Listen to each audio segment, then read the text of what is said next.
Brooklyn. I'm live. I'm live on YouTube. Russo's live on Twitter. Oh my goodness. Coming at you straight out of Brooklyn. What's going on tonight? Russo's coming strong as always, popping out. We're getting ready. Oh man. I got a little, I guess we got some. What up, Mel? What's up, Justin? What's up, my brother? From Staten Island. Wow. Let me tell you. My friend goes, Frankie, like a year ago or so. What up, Mel? He goes, Frankie, why don't you come visit me in Staten Island? You got to take the ferry, though. It was in the summer. My God. When I went on that ferry, it was like a fashion show. The women were, it was unbelievable. Unbelievable. I didn't know that there were women like that. But for the grace of God Almighty. But anyway, how you all doing? I watched our. Oh, no. I don't know, man.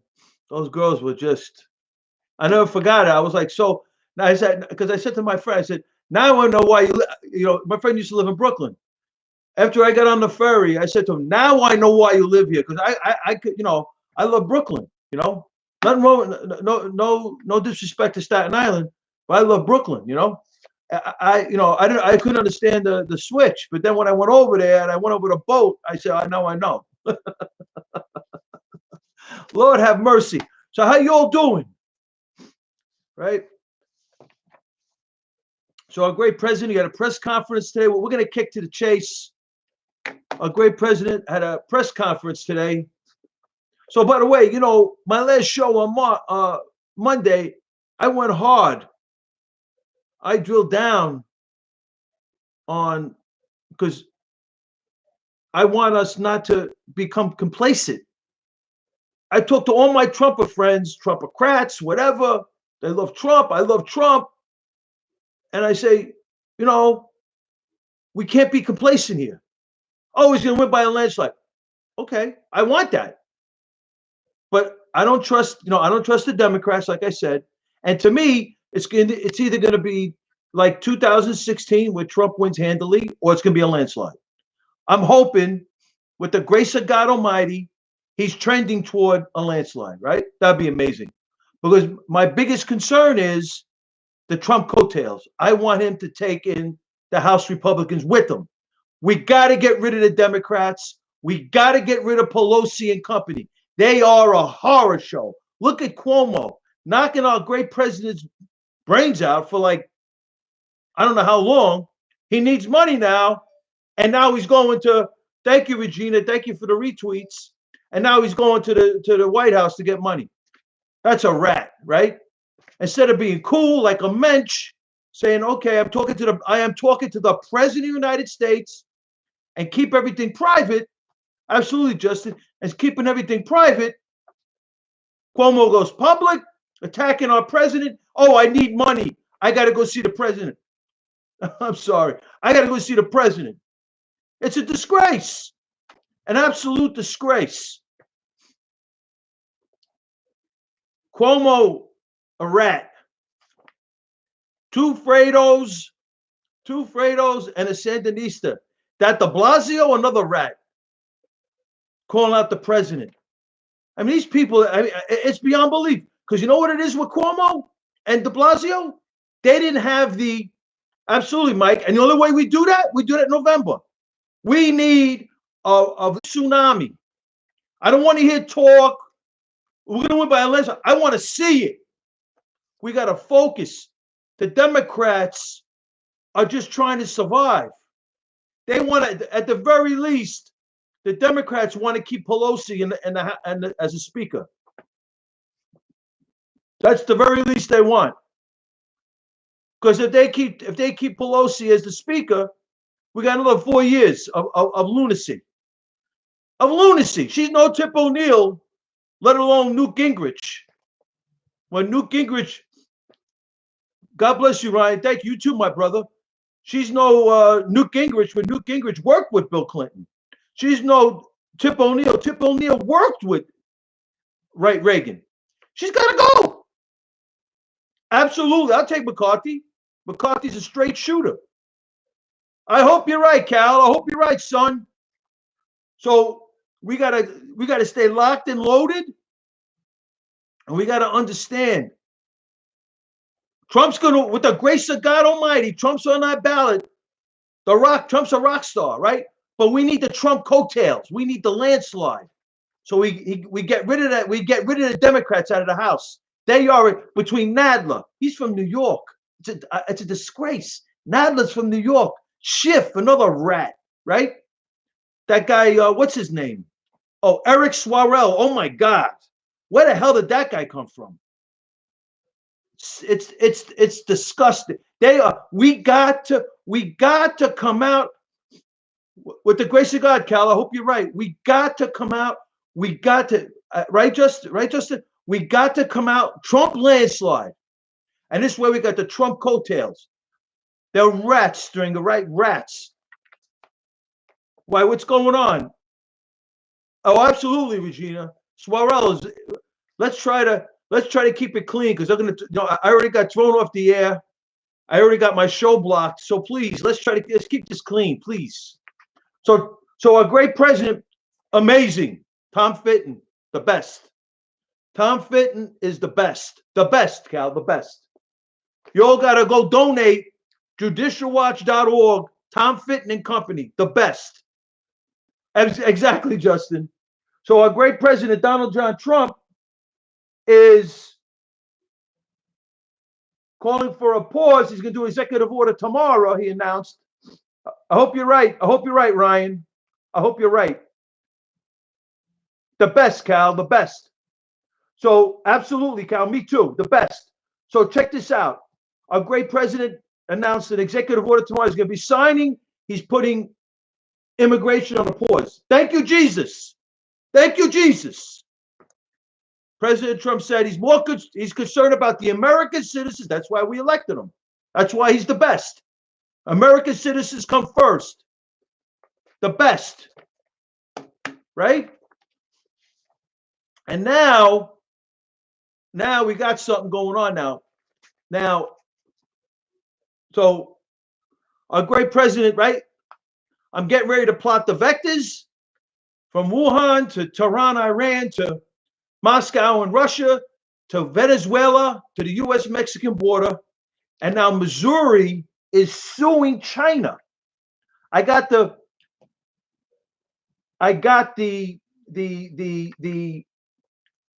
brief, and we're going to plot the vectors now. Because now this is more than just open source. This is a law brief. This is sourced, footnoted vectors. So these vectors, by Friday, we're going to be looking at some serious vectors on this thing. So I'm all excited about it. I just found it. I found that I was scurrying on the internet, and I got it. So Missouri's from the show me state, so they're telling China to show me. They're gonna, with the help of God, Justin. And apparently the key allegations: denying the risk of human-to-human transmission, silencing of whistleblowers, failing to contain the outbreak, and hoarding personal protective equipment. This is some of the allegations made by the Missouri, I think, Attorney General. Yeah, the Missouri doing a great job. This guy, his name is Eric Schmidt, doing a great job, right? Eric Schmidt from Missouri, the show me state. He's telling China, show me. Yeah, right? And here's the proof. Here's the proof. So here it is. It's filed. They're rocking and rolling, and I got the brief. And we're gonna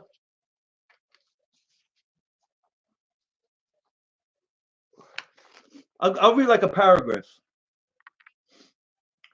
Missourians from the COVID-19 pandemic Wait, I don't, it starts over here. Okay. Okay, so the state of Missouri seeks recovery for the enormous loss of life, human suffering, and economic turmoil experienced by all Missourians from the COVID-19 pandemic that has disrupted the entire world.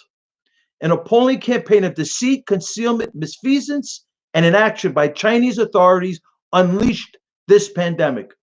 During the critical weeks of the initial outbreak, Chinese authorities deceived the public, suppressed crucial information, arrested whistleblowers, denied human-to-human transmission in face of mounting evidence, destroyed critical medical research, permitted millions of people to be exposed to the virus, and even hoarded personal protective equipment, thus causing a global pandemic that was unnecessary and preventable. So defendants, the people of Missouri are, so these, defendants, China, are responsible for the enormous death, suffering. So China is responsible for the enormous death, suffering, and economic losses they inflicted on the world, including Missourians, and they should be held accountable.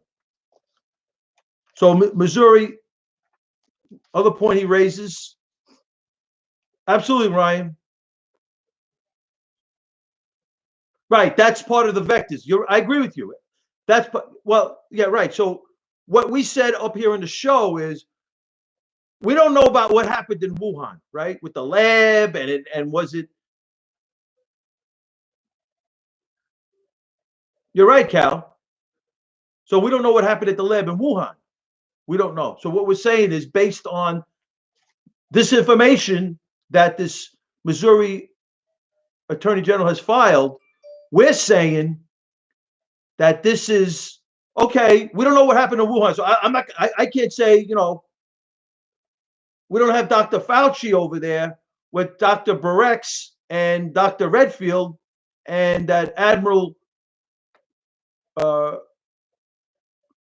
Gerard claiming that we have all the data, what happened in the lab, and we can conclusively say that this was a natural thing, or was it whatever, right? We don't have that.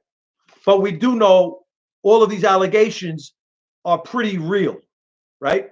These allegations basically of a major, that's a good question. Who knows, right, Ryan? A major cover-up, right? We know of a major cover-up. So we're saying the cover-up takes the virus and turns it into a biological weapon, a human biological weapon. That's what we're saying. So he goes on to say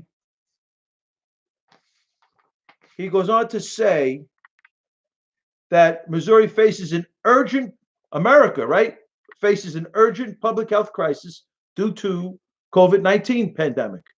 Thank you, Mike. Thank you for the invites. On April 20th, Missouri has had more than 58.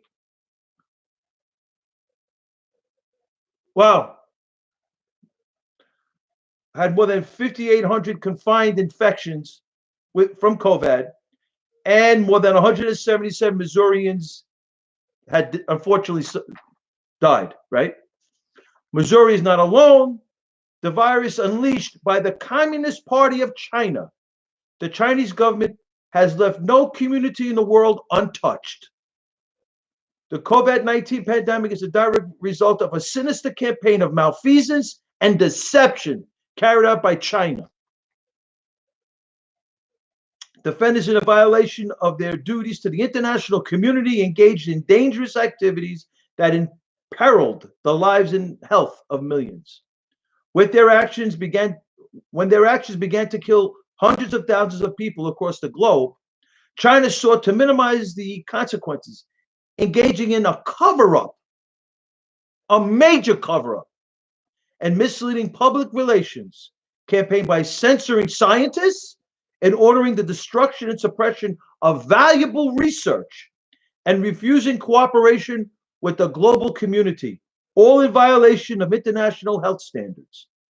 Defendants' actions and inactions had profound effects in Missouri and America throughout the world. Literally every Missourian has been adversely affected by China's course of conduct. So it's a civil action. They seek to hold China accountable for the extraordinary public health crisis that they created and to allow the state of Missouri to recoup billions of dollars lost as a result of China's actions and inactions. Great point, Barbara, great point. Great point. So this is where we are, right? So by Friday, we're going to have vectors. And I'm going to plot them on the board. It's going to be interesting, right? So we got now a live case, and the state of Missouri, the Attorney General, Eric Schmidt, is going after China for damages, okay? So the facts that are in those briefs are more than just what's in a newspaper, right? More than just what's in a newspaper, right? The facts in those briefs are, unless it's written like a guy like Kenneth Tillerman, like what he did with General Soleimani and the reign of Soleimani. Tillerman is like an investigative reporter. Is amazing. I mean, his research is amazing. He goes out to Iraq. He's out in Iraq. He's out with the intelligence agencies out in Iraq and in Iran, all over the place. I don't know about Iran, but I know he's in Iraq, right? So what I'm trying to say is, this brief is no joke. So I got it. We're going to take the vectors off it. And the premise is going to be that China, Iran, and Russia all colluded to bring down our great country, the economy. And so we're saying that they created this human biological weapon out of a cover-up. The cover-up created this human biological weapon. So that's how we're going to go with this. That's going to be our premise. And we're going to see what probabilities, we're going to see the probability, the likelihood probability where we are.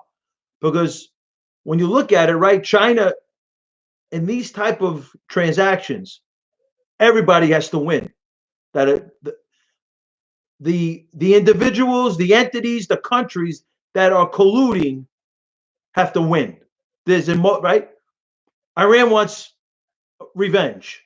The whacking of Soleimani on June 2nd, it's clear that the Khomeini, who's worked apparently recently in the net, in the open source anyway, he's worked over 200 billion, the Khomeini dynasty. So I don't know anybody, honestly, Cal. I don't know nobody who has the virus. I don't. That's why we look at the 1 in 1,000 as a 0.001 chance.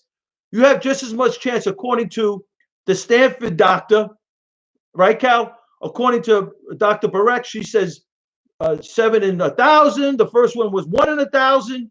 So we have a 0.001 chance of contracting being infected by the coronavirus. It's just as likely that Elizabeth Warren 0.1 chance is Pocahontas is a native Indian. That's how just keep I'm following the guidelines. I had a mass today. I'm following the guidelines. Exactly, Cal, right? And then you had that other one, the 1 in 7 is saying in New York is 1 in 7. So like I said, so you got a 14% chance of getting infected by the coronavirus. So that's an 86, right? An 86% chance of not getting affected by the coronavirus. With the grace of God Almighty, we hope our great President Donald John Trump, November 3rd, 2020, has an 86% chance of winning. You know what I'm saying? That's what I'm talking about. So with all this being said, wow, 40 out of 65,000? Do you know what that, I mean, that's got to be like, because 1 in 1,000 is one is 1 kilogram, Mike, right? 1 in 1,000 is 0.001, 0.002. I mean, it's crazy. Very, very, very. But there's one thing that we're concerned about was the rate in which this virus was infecting people. So the biggest concern was with the states was the overload on the healthcare system. But you're lucky, Ryan. You got a governor like Cuomo. He didn't prepare. So what he did was he prepared like he fronted in New York. Would say he fronted like he was prepared, and when he didn't have anything, he was calling out Trump. And now he needs money, and he goes to the White House today. What a mensch, what a guy, what a politician. Obviously, he didn't learn anything from his father. His father was a masterful politician. Well, I didn't agree with his liberal policies, but boy, his father almost won 4 terms over here. The climate was a lot different. I mean, Lou Learman almost got his father. Lou Learman was a Republican. The Republicans today in New York are a joke. The GOP is a joke in New York. Yeah, his brothers, Andrew's, well, the 2 Fredos, the 2 rats, and a Sandinista. 2 Fredos and a Sandinista we got here. Exactly, Justin. Exactly. Trump did it all, basically. He summoned, I mean, he's got General Motors building ventilators, Donald Trump. That's Donald Trump. You know what it reminded me of? When he was in New York, and he was a businessman, and they couldn't fix the rink in the city, and Trump got involved with the rink. I think at one time, if I'm not mistaken, he may have owned it. And he got it fixed. I don't know if he still owns it, but I think at one time, I think he owned it. And he went to a hockey rink, and he found out how they handle the ice, and now it's done. They didn't do the acquisition in Ryan. They didn't purchase the ventilators in February, in 2015. They were supposed to purchase in 2015 about, my understanding, about 15 to 16,000 ventilators. And he didn't do it. So he really didn't have the forward thinking. So what he did was he wasn't prepared. So he put together the professionals, and then he keeps making the presentations, like, with the data, like he just graduated from Weill Cornell, and he's got a medical degree, and now he's interpreting data.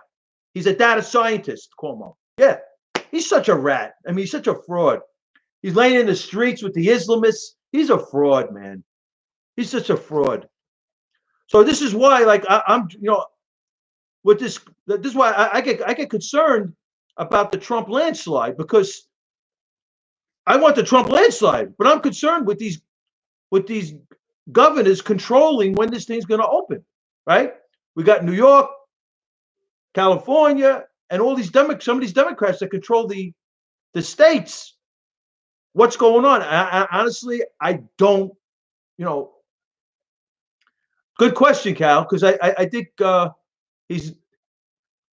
Cuomo released it. So, so I don't know. But what concerns me is we're getting ready for November 3rd, 2020. We want a Trump landslide, because that means Trump coattails. That means Pelosi's out. I want to get rid of the Democrats. We got to get rid of them.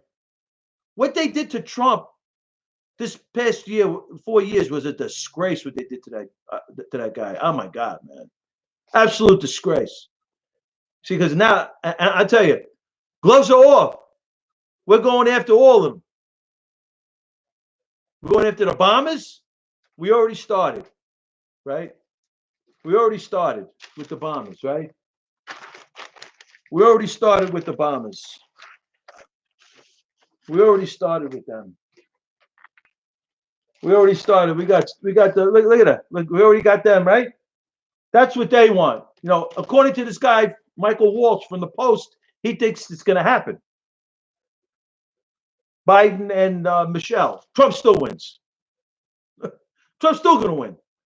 I just want the Trump coattails, man. I want to get rid of Pelosi, and these Democrats. They're a disgrace. I hope you're right, Cal. I got a picture for you all. Tell me who this is. Who is this? Anybody know who this is? Who does he look like?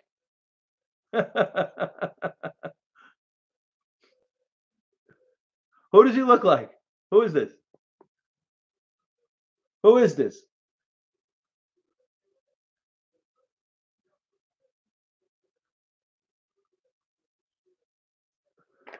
This is Osama bin Laden. This is Osama bin Laden. This is bin Laden.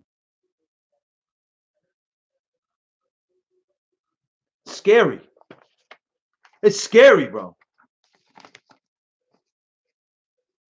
It's bin Laden. This is bin Laden. I got two reports. The Navy Team 6, all of them are dead except one. Right? I'm telling you. Wait, well, we got other ones, Cal. I'm telling you, Ryan, it's crazy. Now, you got Photoshop. So, I'm very Michelle Obama, right, Bob? I'm telling you, scary. Looks like Obama, right? And the crazy thing about it is the Navy Team SEAL 6, all of them died except one. That guy that wrote the book claiming that he shot Osama bin Laden. Now, I'm telling you, Justin, I show respect for the men of the United States Armed Forces. I don't have enough information to actually, say that, to actually refute that. But I'm exploring, and what troubles me, I start with the reporting of this, right? And I'm going to show you on the show, not tonight, but I got well, I don't know. I don't know, bro. WikiLeaks claims bin Laden's alive. Right? I got two sources in the open source that claim that I'm telling you, there's only one alive, right? And what's his name? Snowden claims that he's alive, right? Seymour, there's a reporter, an investigative reporter, and a former high-level government guy claiming that it's this whole whacking was a ruse of bin Laden. We didn't see the body. We saw Gaddafi get whacked on the internet, on the stream. It was streamed, and we saw Saddam Hussein get hung. Right? Where's Osama bin Laden? I don't know. And then in the open source, I got two Fox News documents. Fox claiming in 2001 that Osama bin Laden died on dialysis in Pakistan. And then you got the 2011, they claim they shot him. I don't know. But something is not right. There's something not right over here. The SEALs were murdered. According to Kenneth Timmerman, Navy SEAL Team 6, they call it extortion. I think it was, I forgot what it was, extortion. I forgot what it was called, but I remember because I read the book, Dark Forces, Truth About Benghazi. Kenneth Tillman has the data that a Soviet, he has the data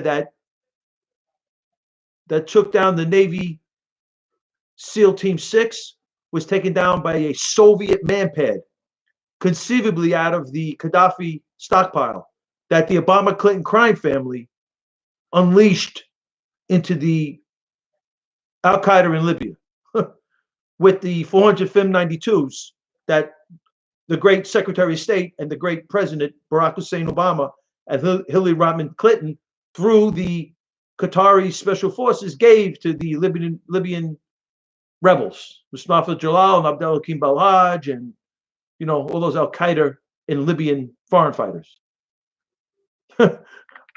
10 years removed from September 11, 2001. That's how bad they are, right? And this here,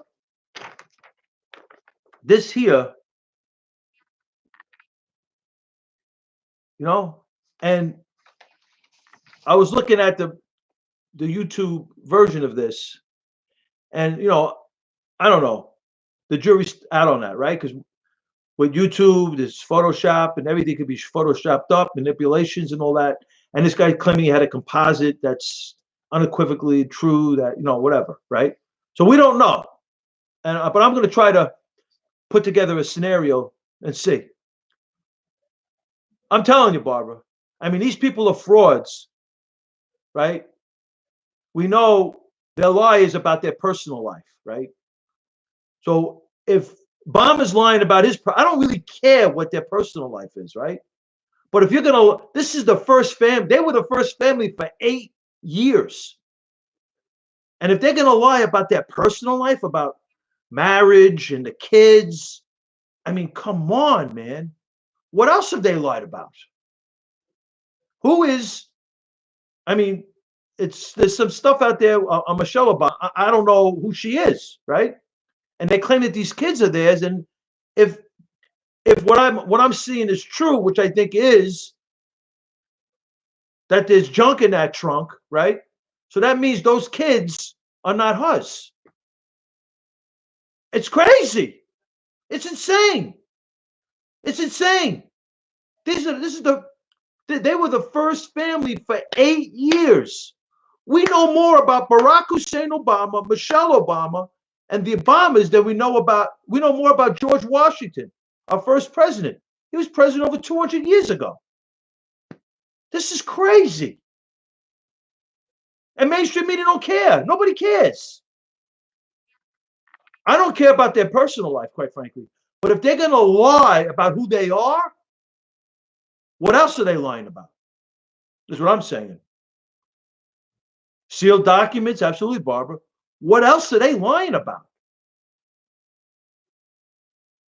Right? Did they lie? Are they lying about Osama bin Laden? The 150 billion they gave to the Khomeini. It's funny because whenever I go, it's funny. It's something, I don't know. I hate to be paranoid or whatever. I've been blocked. My account was suspended. So I'm always like, because I'm out there, So I had, like I did with Mohammed Morsi, because I believe Mohammed Morsi was because, well, I can't say everything, Cal. I can't say everything. I like to be honest, but I'm cynical. Let's just say my antennas are up. My cynical antennas are up. You know what I'm saying, Cal? I'm telling you, Barbara, there's something not right over here with Obama. I don't know who this guy is or was. We know that bin Laden had a big time rapport with the CIA. There's 470,000 files that were released on Obama, on Osama bin Laden. Do you know how many mistakes the public domain made on when and I blogged it. I'm telling you, Cal. You know how many mistakes it just doesn't add up? You know how many mistakes the mainstream media made when supposedly Osama bin Laden was whacked? They claimed it was Obama. I mean, the mix-ups between Obama and Osama bin Laden with the TV broadcasters when they were reporting the news is beyond belief. I couldn't believe it. Noticeable mistakes in the open source. Who is Barack Hussein Obama? He bowed to the Saudi king, right? That's unbelievable. He went to Al Azhar University in Cairo, had all Muslim Brotherhood there, claiming that it's a new beginning. And he believes it's his duty as the President of the United States that he will defend and protect negative stereotypes of Islam. Could you imagine if John Kennedy, God rest his soul, I read about, did you see the documentaries? Everybody thought John Kennedy was going to bring Rome, was going to bring the Vatican into the White House. Never happened. but they thought that was going to happen.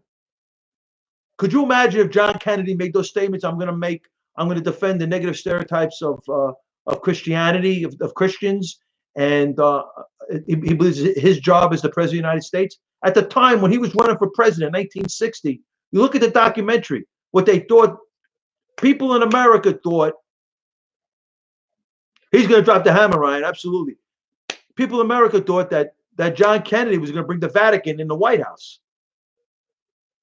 But Obama brought the radical Islamists into the White House. He blacked out the media at one point. I have that in my vectors on my website. He blocked out the media at one point.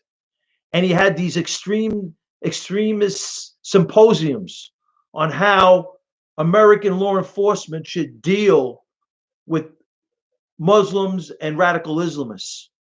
And it's just beyond belief what went on over here when Obama was president for 8 years. And now till today, everybody's, Obama, the biggest rat, the biggest fraud going. The only difference between him and Hillary Rodham Clinton is he does it with a smile. She's just outright, vicious, Hillary Rodham Clinton. She has nothing likable about her. At least Obama comes off with a smile. He gives you a chuckle, and he's articulate. Hillary Rodham Clinton is just just outright. There's nothing likable about her.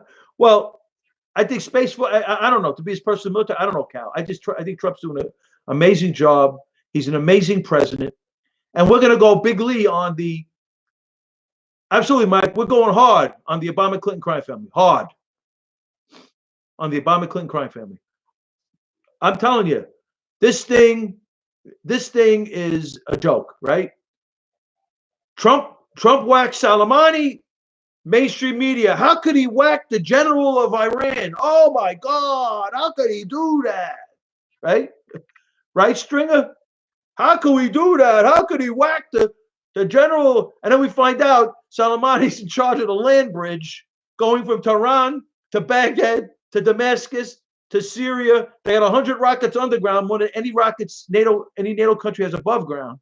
Soleimani was involved in the Saudi ambassador to the United States attempted assassination on the U.S.-Mexican border with the Quds Force official and the Iranian American.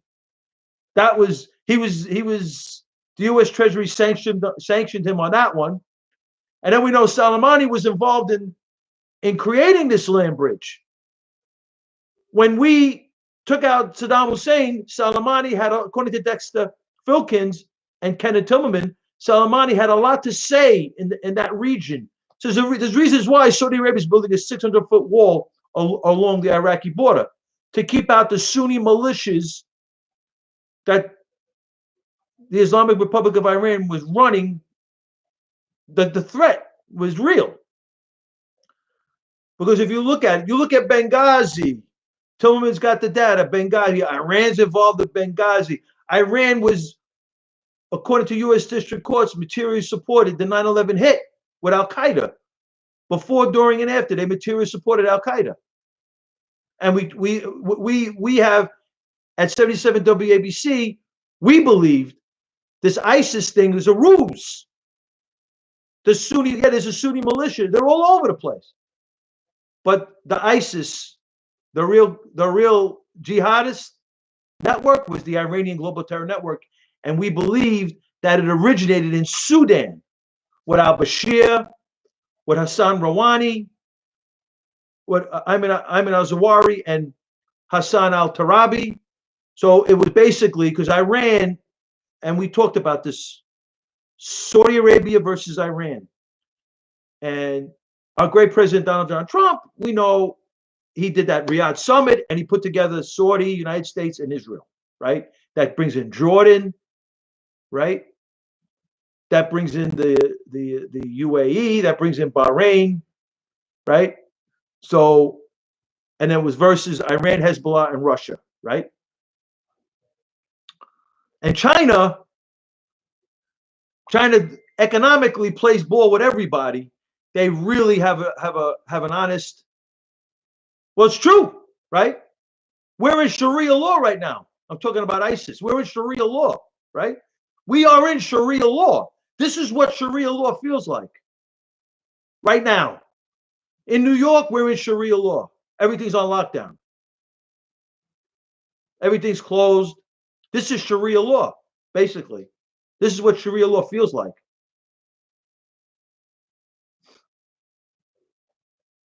Socialism. You're not going to come in here and disrespect. You're warned. You could disagree, and you can't drop F-bombs, John. I'm throw you out. You're warned. I'll throw you out. You know? I'll throw you out. Yeah, I know. I listen to the Muslim clerics over here, the New York Muslim Brotherhood operatives, Nasrullah. Hezbollah. Hassan Nasrullah, that's Hezbollah. Hassan Nasrullah is Hezbollah. You're out.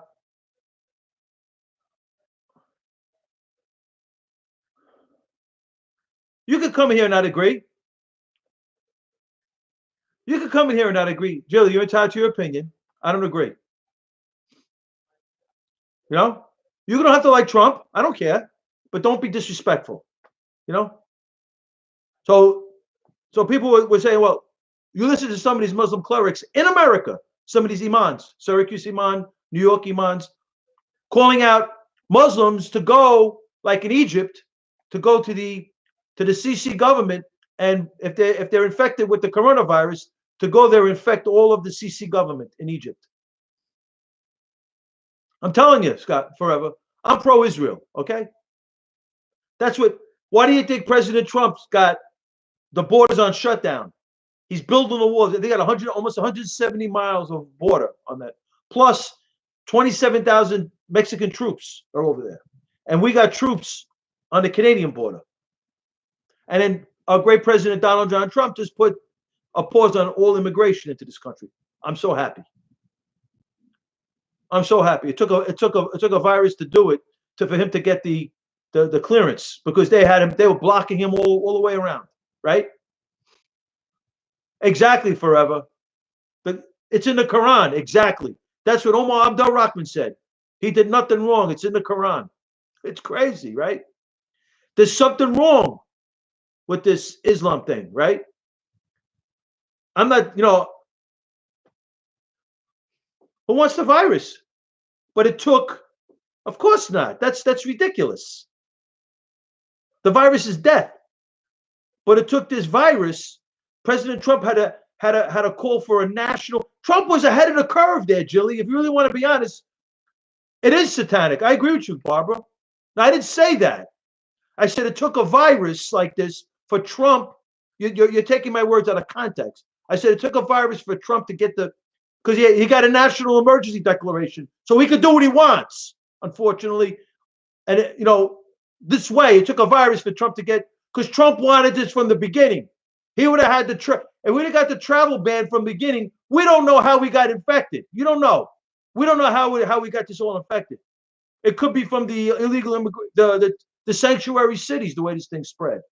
Because if you look at it, it's on the coast, the West Coast and the East Coast. That's where a lot of the illegal immigrants are. I'm not saying all of them, but a lot of them. Exactly. Biowarfare, you're right, Odds, on point. Trying to feed the world. You better believe it. And this is not their first go around. This is their fifth time.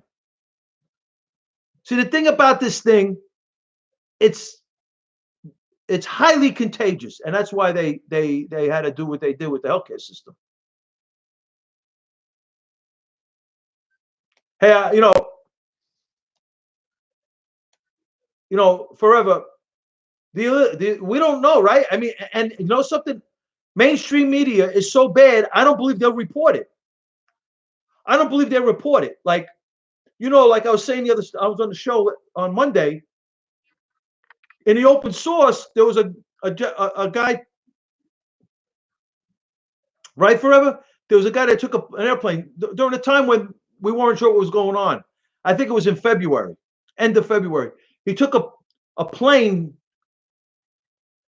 from New York and flew it to Florida. And while he was on the plane, he said to people that he's tested positive for the virus. You don't know who said it. They won't give us a name. And all I know is when the plane landed, it was in quarantine for quite a long time. Crazy.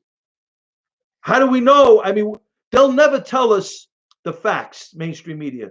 And I hate to keep being, look at Mandalay Bay. I mean, we had Americans killed over there. It was a bloodbath, and we still don't know what happened over there, right? The federales got involved. They mitigated the damages. They shut it down, and we don't know. So now I'm a conspiracy theorist. I'm going, oh, who's this? Who does this look like? This guy is campaigning. This guy, he's campaigning for Biden. This guy. He's campaigning for Biden. He's campaigning for Biden. Could you imagine if it comes out it's for real that Obama is the Manchurian candidate? I mean, I would just be it would just be unbelievable. It would be off the hook. And quite frankly, when you look at this, obviously, no, I didn't believe in. I don't know about Pizzagate. All I know is that there is a pedophile ring, Gilly. There is a pedophile ring, and the late great Andrew Breitbart, the great media giant. Unfortunately, he passed away. He probably was whacked. He was calling them out in 2011, Podesta and the pedophiles, and his tweets saying, "Why isn't mainstream media covering Podesta and his pedophile ring?" That's real. I don't know about Pizzagate. I don't know about all that stuff. But there's so much. Well, hey, listen. The Vatican. I just bought a book because I'm a man of Christ. I'm a man of the Rosary. I just bought a book written by this famous Vatican exorcist. He performed over 50,000 to 100,000 exorcisms. He just passed away recently, Dr. Father Gabriel Armath. This guy's amazing. I bought the book, The Devil is Afraid of Him. The title of the book is The Devil is Afraid of Me, talking about the priest. Over 100,000 exorcisms. In his last work, the original director of the movie The Exorcist with Linda Blair. Well, that's not nice, Jilly. I wasn't an altar boy. I'm a Eucharistic minister, but I wasn't an altar boy. No, I wasn't. Now I'm not gonna sit here in front and deny anything that, obviously there's a lot of corruption inside the Catholic Church. Absolutely. The priesthood is a profound vocation, but unfortunately it's muddied up with politics, and so and the cover-ups. I feel the same way about the priests in the Vatican. But you cannot, you see, there are a lot of things that the Catholic Church got wrong. Like women should be able to be priests, women should be able to administer the sacraments, the male priest should be able to be married, right? I'm not down with it. There's some things I think the Catholic Church actually got wrong, right? And all this money and the Vatican and the money. I mean, it's beyond belief what they, not good, right? But with that being said, there are some things, because I'm not down with the infallibility of the Pope. I look at the Pope as a profound spiritual leader like Billy Graham, like Billy Graham. But, not this Pope anyway, right? John Paul II, absolutely, right? John Paul II was the best. He's the one that almost got killed. And he was a big Marian, big Blessed Virgin Mary, big. So, I mean, but what did the church get right? The Mass, the celebration of the sacrifice of Christ, it's actually pretty scripturally based, right? Then you had the soldiers of Christ, the St. Francis of Assisi, the Mother Faustinas, the Mother Teresas, the Padre Pio, the great soldiers of the church, right? I mean, those, and then the Holy Eucharist, right? The Sacred Holy Eucharist, which is I'm missing. I've been out of, unfortunately, because I'm a Eucharist minister in my church. I think it's got to be over 10 years easily. Unfortunately, I haven't received communion physically, physical communion, since we've been in quarantine. So nah, I'm not into pot. I'm not into drugs, Jilly. You know, sorry, I'm not. But so the Catholic Church has got some good things and got some things right, and has got some things wrong. The the dogma of the church, Well, my all my family forever is from Italia, right? I don't know. I don't know, Warner. What's up with Iran? Iran is Iran's trying to kill us. Iran's trying to blow up Israel and America. Iran is nuking up. They're calling for uh, a release of the economic sanctions because it's crippling the Iran. Meanwhile, the Khomeinis worth $200 billion. The Khomeini dynasty. I mean, I don't know for a fact, but the last time I checked, it was 200 billion. I don't. I didn't sit next to their accountant, so I can't confirm it. But let's just say he's worth a lot of hundreds of billions, and you got to thank the Obama administration because prior to that, he was worth 90 billion according to the open source. After the Obama transaction, there you go, Barbara. So 248. What? 248 Muslim Brotherhood operatives? 248 Muslim Brotherhood, the Holy Land Foundation trial. See, because the problem is Muslim Brotherhood and Iran are together because Iran is searching for regional hegemony. So who is this? Who is this? For those that came new into the room, who is this? Oh, I'm your well, Jilly, you wish.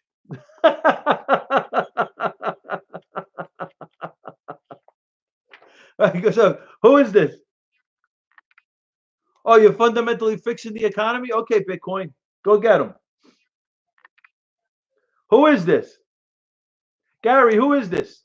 Right? Barbara, who is this? Right? Randy.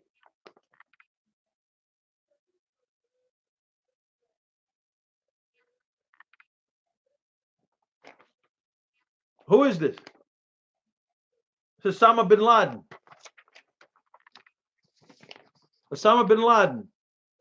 The Manchurian candidate. That's who that is. I'm telling you.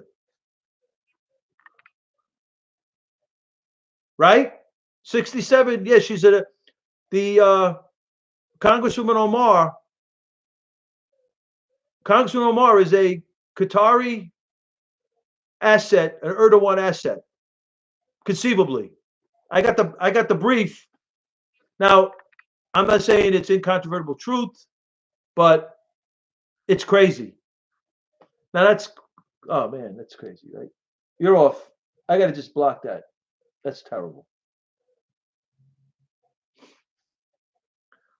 Yeah, I figured you're right, forever.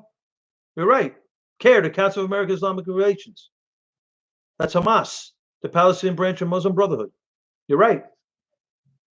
They're the new faces of Hamas in America. You hope, Jilly. You hope.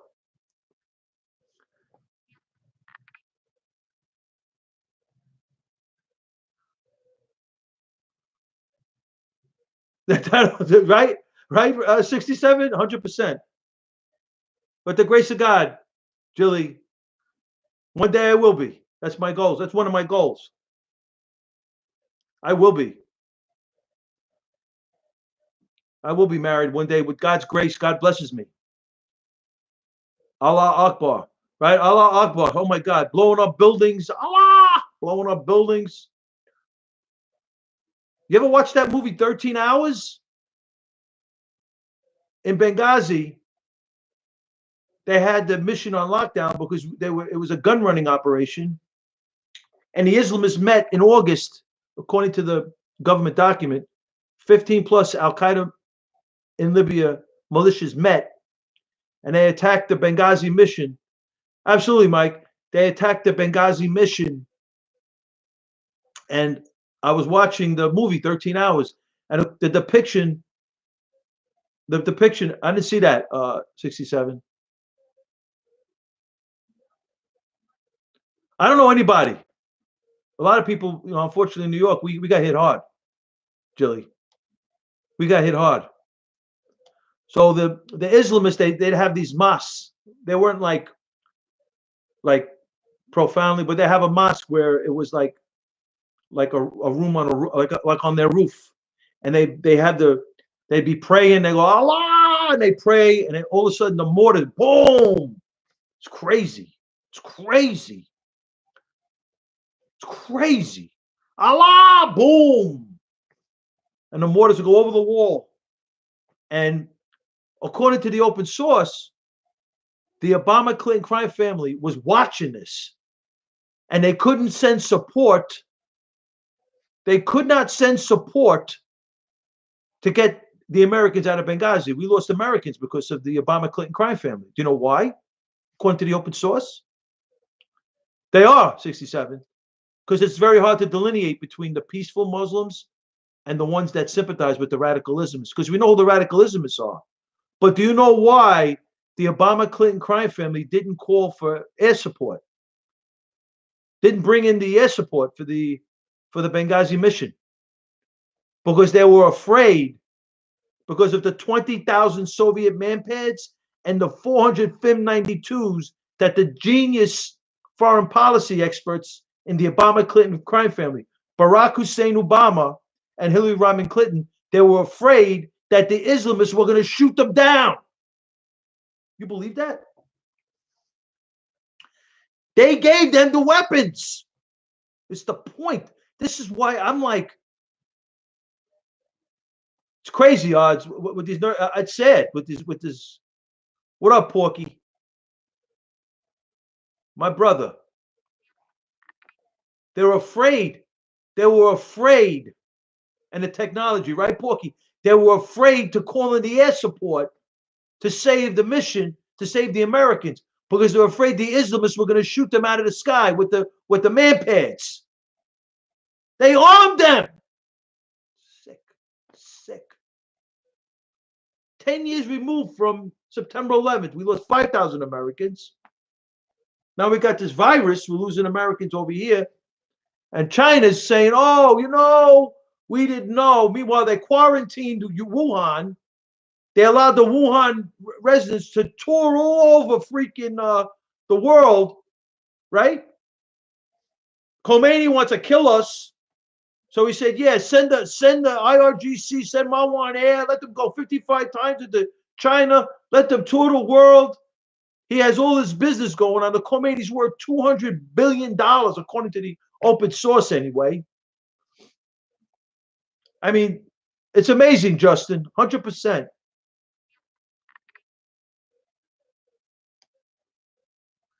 Who are you talking about, Scanner? What up, Mac? So that's where we are. The vectors don't lie. How did they get in here? Sanctuary cities, borders open. Trump, see everything Trump, Benghazi, absolutely, Scanner. He was stupid. What up, Porky? That's some freaky stuff, Porky. Between Biden, Michelle, and Obama. Oh my God. Then you throw in Jeremiah Wright from the down low in Chicago. Oh my God. Only God knows what went down over there. It is sick. So listen, do your thing. I really don't care, quite frankly. But the point is, they were the first family, right? So if they're lying to us about basic stuff, what are they really? What else have they lied to us about? That's the point, right? That's the point here. It's disgusting, right? Larry Sinclair. I mean, that guy. I mean, right? Who knows? I mean, it's disgraceful. I mean, who cares what these people do in their private life, right? Who cares? But when it comes to, but if they're going to lie about the basic stuff, like if that's their kid, I don't believe that's based on what I've seen. I don't believe that those kids are theirs. So they're adopted. What else is going on over here, right? You gotta. I mean, what else are they lying to us about? Osama bin Laden, right? Gave 150 billion to the Khomeini. Obama sent him 4 love letters. Come on, man. We whacked Soleimani. Khomeini wants revenge. China wants to reduce us. Trying to stop our great president Donald Trump. Just look at it. Absolutely, Randy. Really, I didn't know that. I'm sorry to hear that. It's terrible. That's that's the horrific thing about this whole thing, right, Porky? That's the horrific thing about this whole thing. This virus, they're saying that they're not sure. I'm hoping. See, the thing about this virus, we don't know whether we're at the beginning of the pandemic, we're in the middle of the pandemic, or we're at the end of the pandemic. Obviously, we hope it's the end of the pandemic. But if this is in the beginning, I'm getting that there's going to be another surge here, but it's going to go away just as quickly as it comes back. So let's just, keep the mask. I went out with a mask today. Let's practice the right guidelines and let's open up, man. Let's just go, man. Because it's like, we're damned if we do, we're damned if we don't. And it could be worse if we get a depression. We got bread lines. People have to go on a bread line to get food. That's not good. So we go like this, right? Let's take care of ourselves, keep our immune system up. Of course, I got to wear masks. That's the guidelines. Yeah, so you practice your discretion, Mike, right?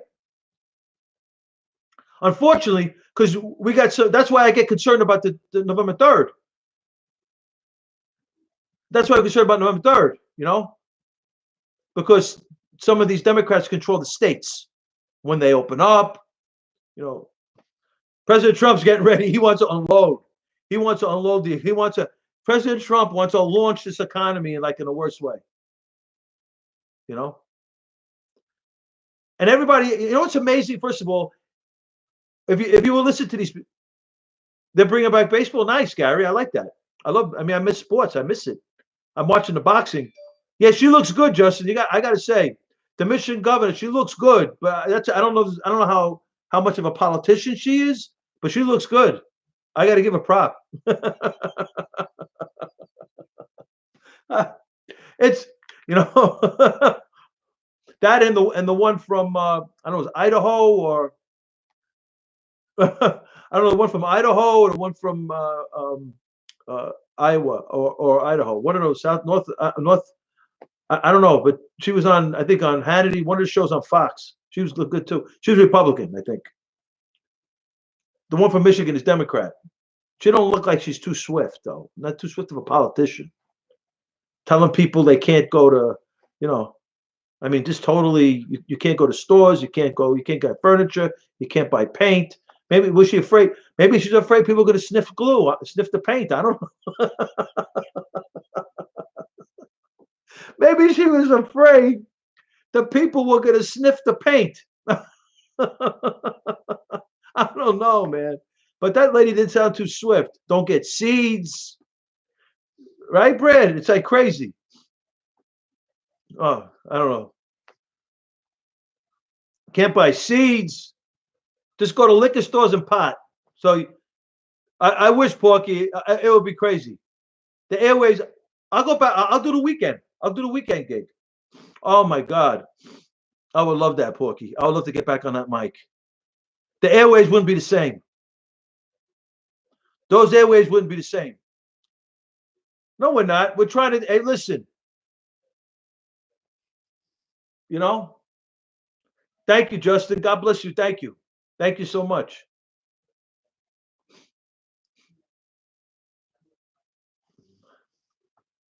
You think so, Julie? You're in Michigan now, aren't you? I wish I could really get a little. I wish I could get a little Bulgarian right now. I'd love to get a little Bulgarian. It would be crazy. I would love to get a little Bulgarian right now, just a little bit. Not bad, just a little bit. I would love to go Bulgarian on Jilly. Oh my God.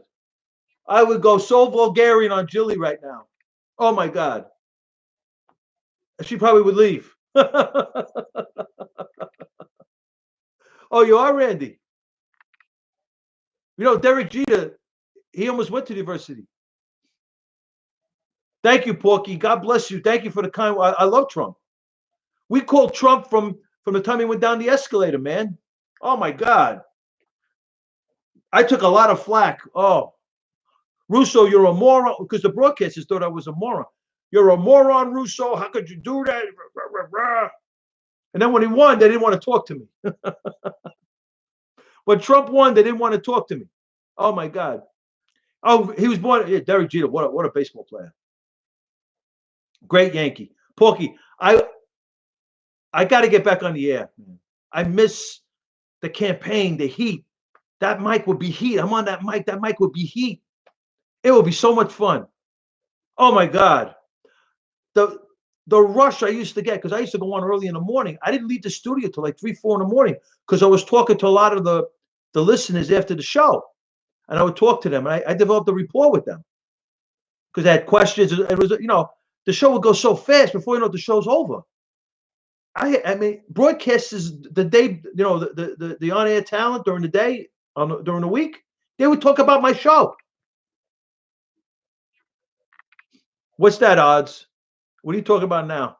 About New Yorkers? I'm a New Yorker. I'm Brooklyn. What we talk about over here? I mean, come on, man, Florida. I know it's funny you said that. My buddy, my father's friend, who I maintained. My father passed away in '08, so I became like his. I'm friends, very good friends with him, and he's in Florida right now. He's on a golf course. One of my father's friends. He texts me and emails me. He's on a golf course in Florida. This guy like, and he's telling me he's 95. No, there's not, Jelly. That's the whole point. I was the love me, hate me kid from Brooklyn, all day, every day. You got it wrong, Jelly. Really? That's crazy odds. Hey, the weather's beautiful, right? Come on, Jilly. Come on, Jilly. I should get Bulgarian on Jilly. Hey, it's cool, Scanner. The Sox got a great, they traded Mookie Betts, bro. They traded Mookie Betts. How the freak to the Dodgers, son. Yo, but we got the whale, son. We got the whale. We got the whale. Give the man the ball. Give the man the ball. We got the whale. Give the man the ball. Garrett Cole. Oh my God. Garrett Cole. Give the man the ball. Put him on the bump, right? In the boogie down. Put him on the bump. Give the man the ball. Hey, Reds are going to be good this year, Barbara. Reds are going to be good. Reds are going to be good if we have a play. Hey, the Tampa Bay's got some nice players, bro. We need baseball. I haven't sport. I'm watching boxing. I was watching, Roberto Duran, one of my favorite fighters.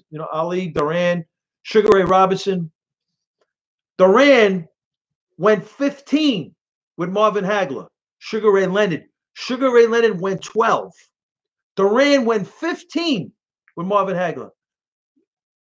And you know something, Porky? I was watching Money May and Pacquiao. I think Pacquiao won that fight. They did like a computer thing, and apparently Pacquiao touched him more than Money May touched him. Yeah. Good night, Jilly. Hey, Mayweather's a great fighter, probably the best in this era, but Pacquiao was a bad man. Absolutely, Frio. Trump 2020, you better believe it. Pacquiao's great. Did you see the fight he fought recently? This guy's like 40. What conditioning? Right, Barbara? Arizona. Well, we got one there already, right? Move a baseball team. I don't know. It's a good question. Maybe Nevada, right? Las Vegas. The weather's great over there. You know, put it in Vegas. There's, I mean, I don't Indianapolis or Nashville. I like, I would love to go to Memphis.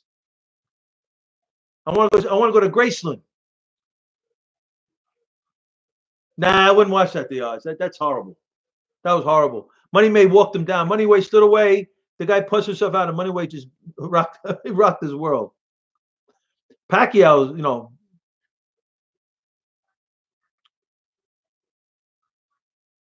Money May smart. Money May knows when to fight and who to fight. When's the right time to do it? You think Nashville's way? I mean, Tennessee's nice, right? I guess Scanner, right? It's the South too. The weather's nice there too, so that's cool. I'll take Nashville. Anywhere where it's warm, because the Northeast weather is really crazy, bro. I mean, I love New York. Neither have I, Barbara. I would love to go to Graceland.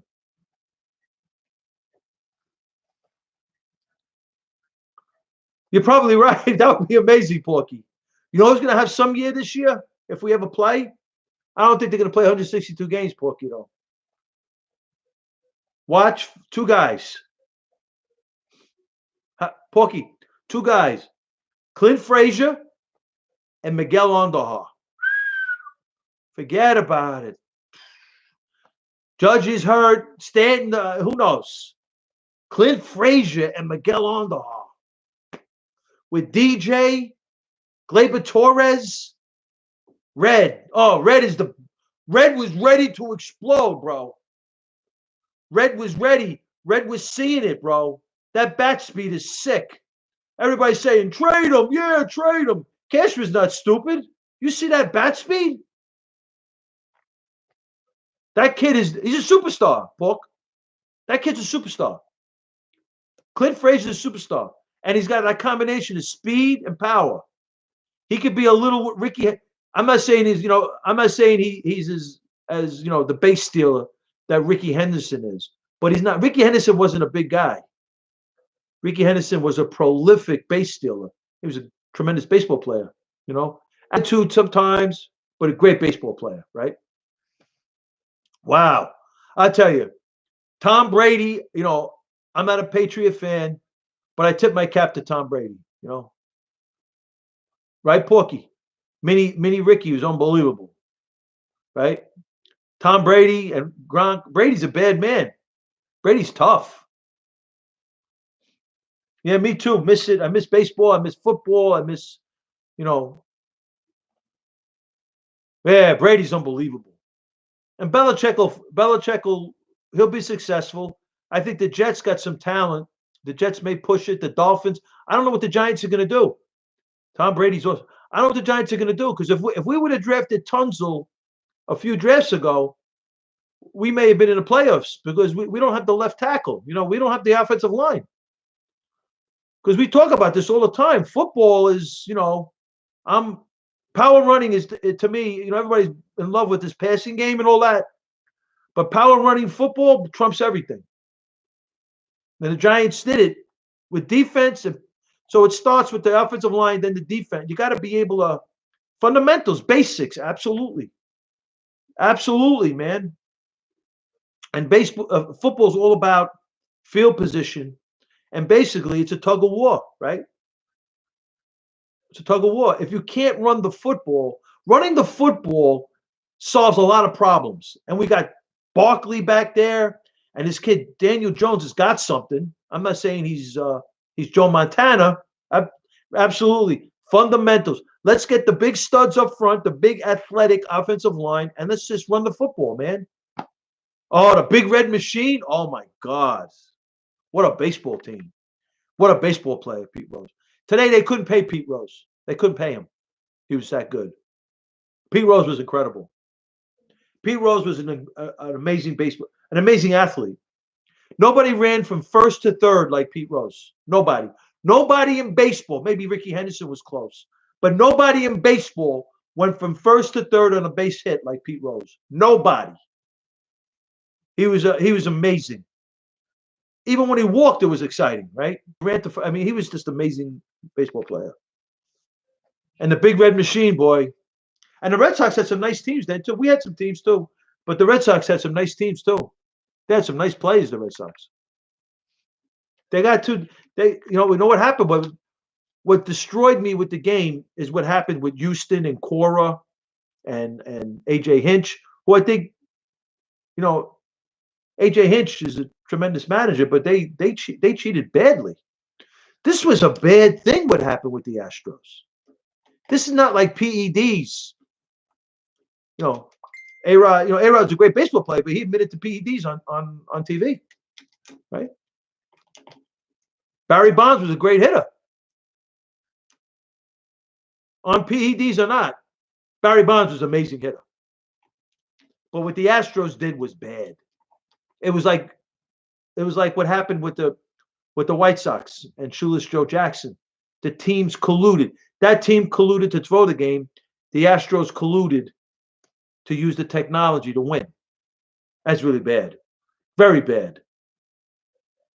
Hey, I don't care if Altuve and Bregman and Correa and some of these Astro ball players sat from the dugout and called out, a curveball's coming, a fastball's coming. Or they used their eyes and they hit the dugout with their eyes. They saw their eyes, they saw the pitcher, because that's hitting. That's hitting. But when you're going to start to invoke technology, then a buzzer, that is really bad. They should be suspended for the game at least for 1 year. They should be suspended. We would have won it in 17, Porky. 17, we would have won. Judge should have got the MVP. I kept telling my friends, Altuve got it. Judge should have got it. A buzzer. Are you serious? Now, Altuve's got tremendous bat speed. He's got him or Mookie Betts. But if you're going to use a buzzer? Now, Bergman goes, he looks at the hitter, the pitcher, calls out curveball's coming. He uses his eyes. Nothing wrong with that. That's baseball. A fan could do that. That's baseball. That's what makes the game great. But once you're invoking technology, oh my God, that's a sin. That's colluding. That team, those players all should be suspended and used to bring up the AAA team. That team should have been, because don't forget, people don't understand what these athletes, baseball players, basketball players, football players, the sacrifices they make to reach the level of expertise in their sports, what they sacrifice. I mean, these guys, does it really, Porky? Really? Wow. I didn't know that. All I know is Altuve cheated in 17. Yeah, they were doing it for 3 years, though, 17, 18, 19. Altuve's home run, he hit off of Chapman. And I tell you, if Chapman would have brought the heat, that 100, I don't think if he knew it was coming. So that's the whole point, If Chapman would have came in with the heat when DJ tied it 4-4, induction, I said. G's induction, absolutely. But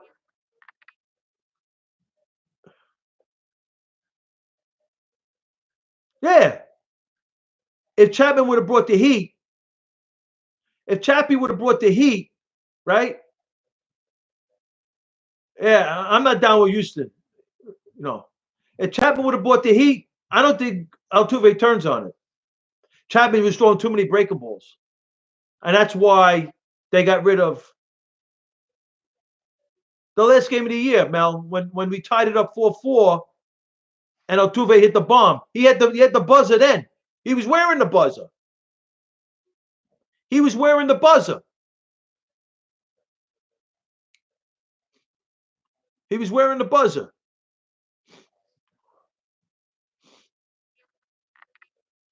Right? So if Chapman goes with the heat, I don't think Altuve turns on it. Guy's got 100 in his pocket and he's dropping deuces. That's what I got rid of. What's his name? The pitching coach, Rothschild. And they brought in this guy, Matt Blake, who sounds great. If he's half as good as he sounds, they say he's already made improvements with J-Hap already. He's already got J-Hap improved. We got Garrett Cole. Sevy's got Tommy John. But one of those young arms are going to step up, at least one, with this guy, Matt Blake. I'm not worried about our pitching. We got pitching. Oh, my God. We got some team. But, even with Judge out and Stanton out, Gary Sanchez, I think Sanchez could be some baseball player, but I don't know, man. He's always, 130-10. Oh, my God. It was a great team, that 108, that 98 Yankees. The 98 Yankees were a great team. Oh, my God. That was a sick team, the 98 Yankees. That was sick. That team was sick. Oh, my God. The 98 Yankees? Oh. So, it was nice to talk about baseball. I tell you, I haven't talked about sports in such a long time, Randy Johnson. We got Randy Johnson at the tail end of his career. He's a Hall of Famer, right? That guy was a monster. Did you hear the stories with Randy Johnson and the Yankees and Joe Torre and that guy, what's his name? The catcher. The catcher, what's his name?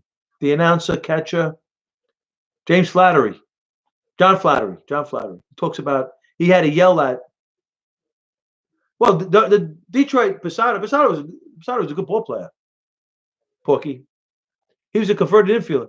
The Tigers had some good teams, bro. You had Verlander. You had Scherzer. You had David Price. Right, Porky? That guy Sanchez that almost pitched a no-no for the Nationals. You had him. You had some team. Miguel Cabrera. Are you kidding me?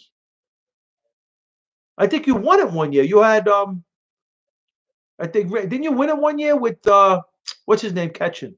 The Pudge. Yeah, I agree with you, Pork. The tickets are too much, right? Or Price. Oh yeah, Yankee. I do talking about the tickets. Yeah, Price. Price came through in the 19th, but the Red Sox were cheating too. They got rid of Cora. St. Louis. Wow. Oh, you lost to St. Louis? Wow. That's a great organization, St. Louis. St. Louis is great. Wow. The Cards. Cards are great.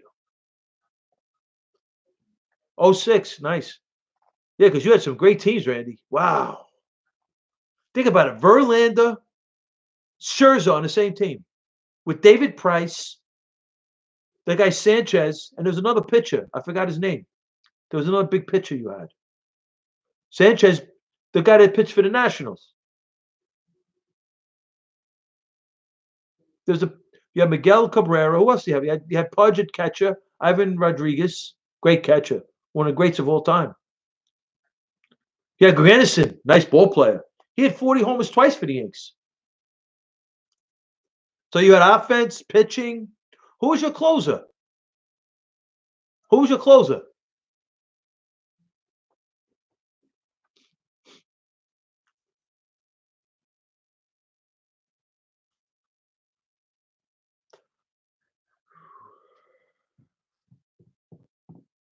But Big Nay. I don't know who it was. I forget who it was. Because the Nationals, huh? Wow. I was so glad the Nationals won. That guy Howie Kendrick, that home run he hit against the Dodgers. Sandman. Woof. That's the Big Mo. Right, Jack? That's the Big Mo, right? Easy Gas. Oh, Todd Jones? Okay. We had Easy Gas. You know who reminds me of? Oh, my God. Big Mo was Easy Gas. Here it comes. Here comes my cutter. Everybody knew what was coming. That's how good he was. Big Mo. You know who reminds me of him? I'm not saying he's as good as him, but it reminds me of him with his mechanics and everything is Jonathan Loizaga. Oh, my God. That guy's throwing 100 miles an hour. 100 miles an hour that guy's throwing. one time last year, like he's having a cup of Joel Zuma. I don't know who that is. They should be. They should, Jack. They should definitely suspend them, like they did Shoeless Joe Jackson. The Astros should be suspended, like Shoeless Joe. The whole team colluded. The whole team colluded. All the players that they have colluded, they should suspend them indefinitely. Harsh. Let the AAA team play. Doesn't do anything, Jack. Exactly. And it would be great for the sport because they would learn now. You can't do that. Honestly, with the PEDs, I really don't care. You know, the PEDs to me, I really don't care.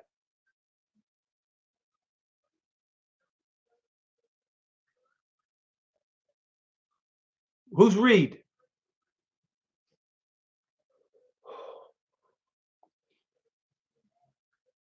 Wow, 100, right? Heard his on. Oh, in a freak accident? Wow, Randy. Wow. Because, you know, I really don't care about the PEDs, honestly. A-Rod admitted to it. Barry Bonds was arguably, I mean, Roger Clemens, he won 7 Cy Young Awards. Roger Clemens in a lot of won 20 games with the Yankees one year. See, the thing about it is, Jack, Fernando Rodney in the day he could get you up for Fernando Rodney, Randy. But the thing about it is, bro, the uh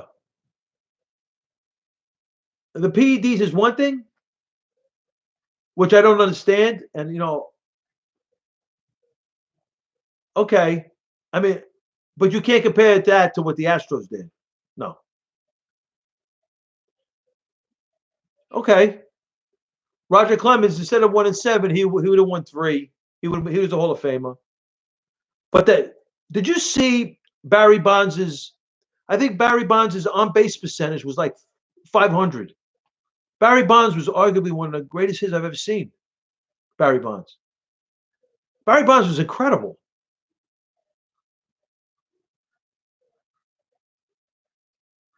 You're right, Porky. Barry Bonds was absolutely incredible, Jack. With steroids or without steroids. He was incredible. The hand-eye coordination. His hand-eye coordination was sick. I mean, I guess because he wouldn't have hit the. I guess if he wasn't on the, if he wasn't, I don't know if he ever was actually tested for it, but hey, like Sosa, like McGuire, Roger Clemens, A-Rod. A-Rod was a great baseball player. I mean, I didn't care for him, off the field, but he was a great baseball player, A-Rod. I think A-Rod was a 30-30 or a 40-40 guy at 21 years old. He was a great ball player. Very good shortstop. He was a very good shortstop. But I think Jeets. Wow, good for you, Mel. That's a beautiful thing. See what puts Jeter in the equation? They do deserve it. They do, Porky.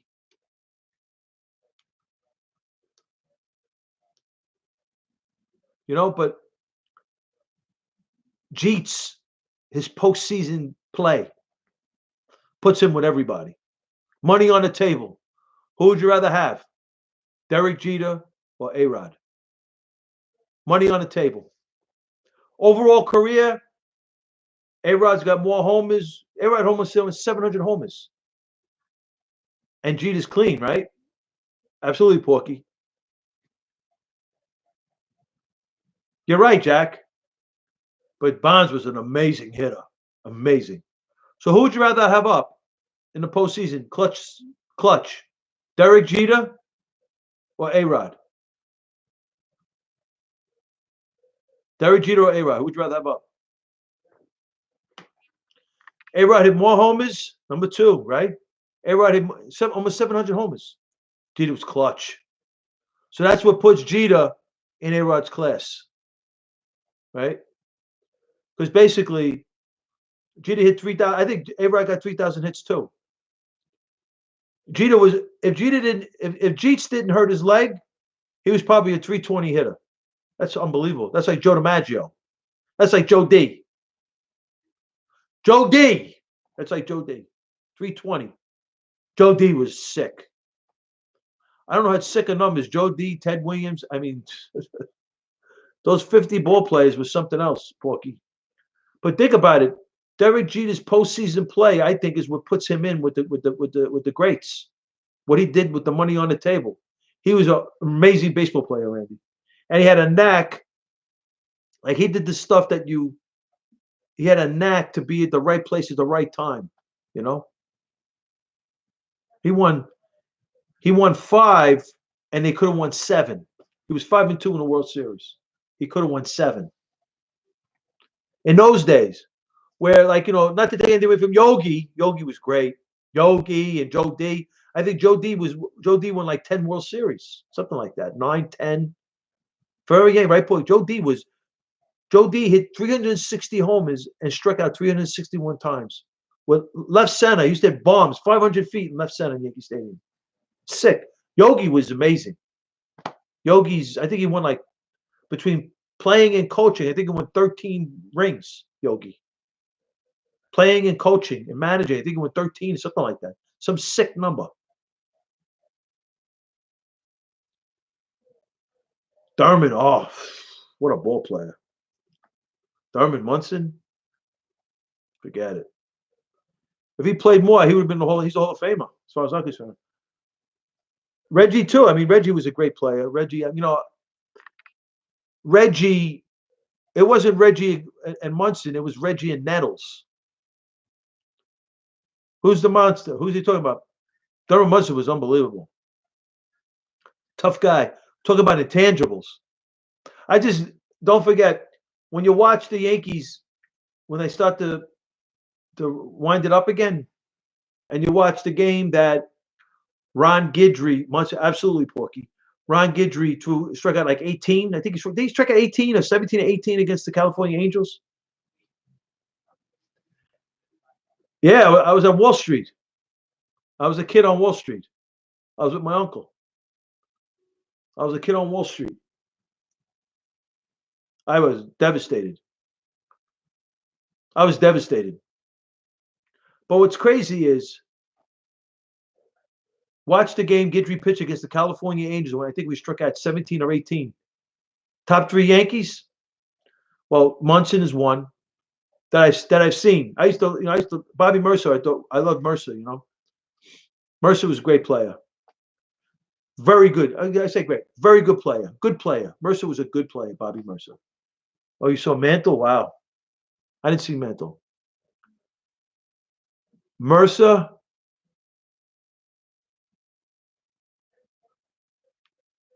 No, I mean, three top? No, I just like Mercer.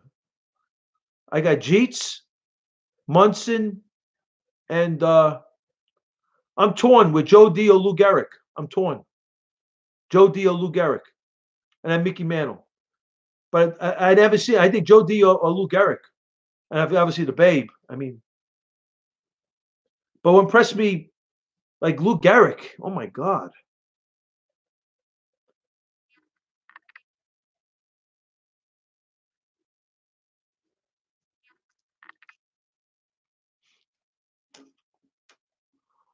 Unbelievable.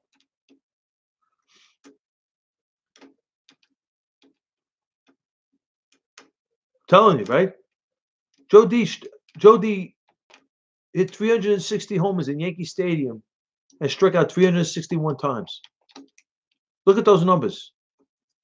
Look at those numbers. The power numbers. He was something else, man.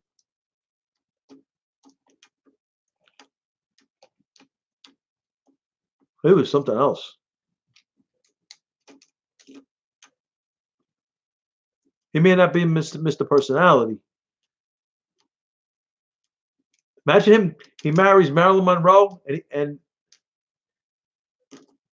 he marries Marilyn Monroe, the hottest chick on the planet. And he's jealous of everybody. She's an actress, and she's her dress goes in the air, and he gets jealous. He wants her to be, refined. Marilyn Monroe. Marilyn Monroe. It's crazy. Marilyn Monroe. And he tried to turn her into a nun. Could you imagine the guys in the locker room? Oh my God, right, Randy? Could you imagine the dudes in the locker room? Oh my God. In the other club, right? Marilyn Monroe dress goes in the air. I mean, she was beautiful. Marilyn Monroe was hot.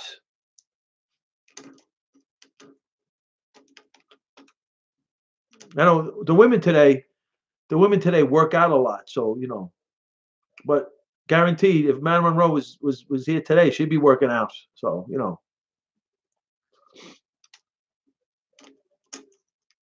man, what the Kennedys must have did to Marilyn. Have a blessed one, Porky. What the Kennedys must have did to Marilyn, right? I like John Kennedy. I did. I read about him. I liked him. Even though, but the social change had to happen. But he was a lot more conservative. I liked him. He was a lot more conservative. If the Democrats were like John Kennedy, we wouldn't have a problem.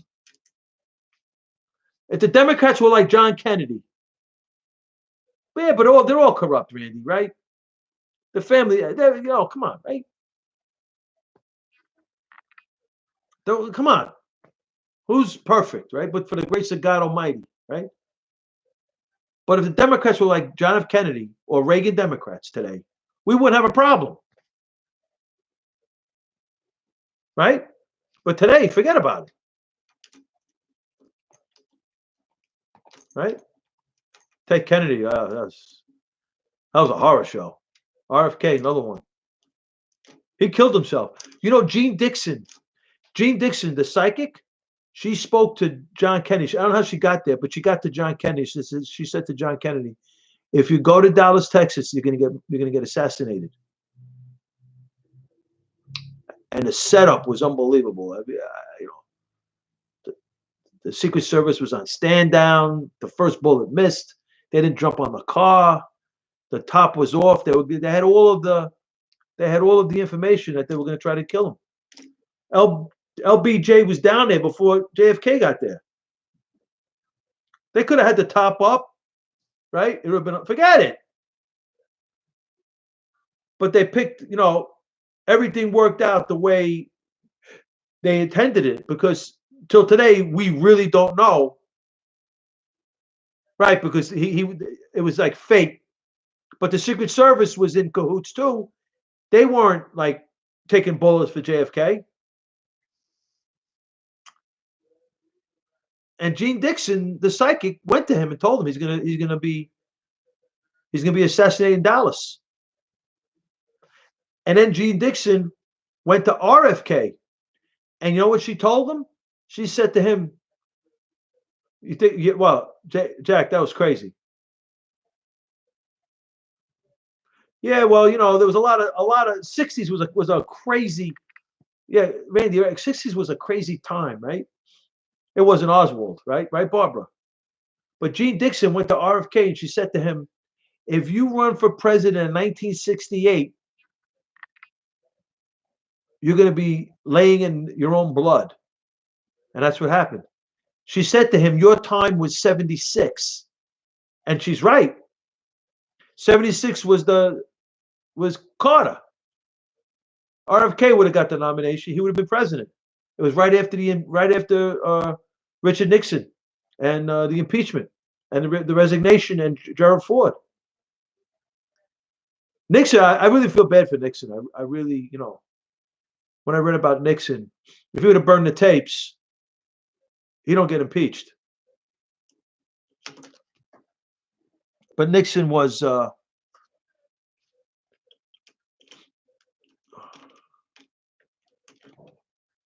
wild, Barbara. 60s was wild. The greatest comeback was Richard Nixon in 1968. I mean, why do the break-in? He won by a landslide in 72. He won by a landslide.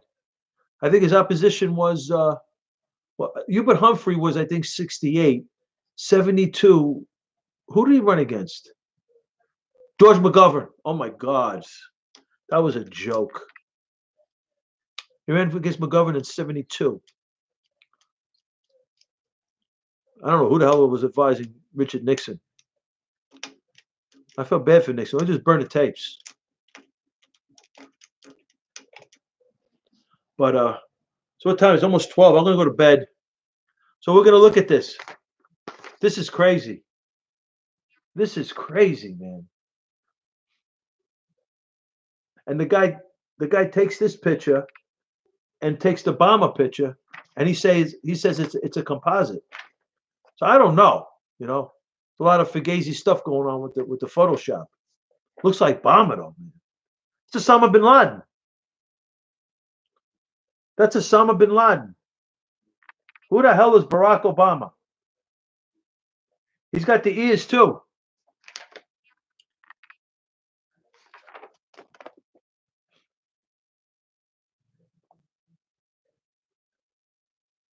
Telling you, man. Secret Service, right? Intelligence agencies. Plastic surgery. Why not plastic surgery? Why not plastic surgery? When the guy took the Photoshop, the first thing he went to was the eyebrows. And he showed how Obama's eyebrows were thicker than Osama bin Laden's eyebrows. And he says his argument was that the beginnings of a deception, of a cover-up. So for deception, he claims Obama made his eyebrows thicker.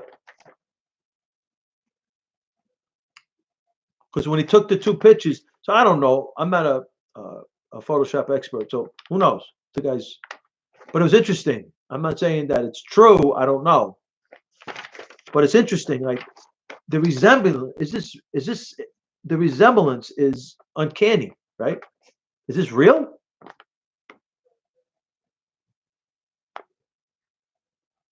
And then you got this whole mystery about Osama bin Laden and Barack Obama. I don't know, man.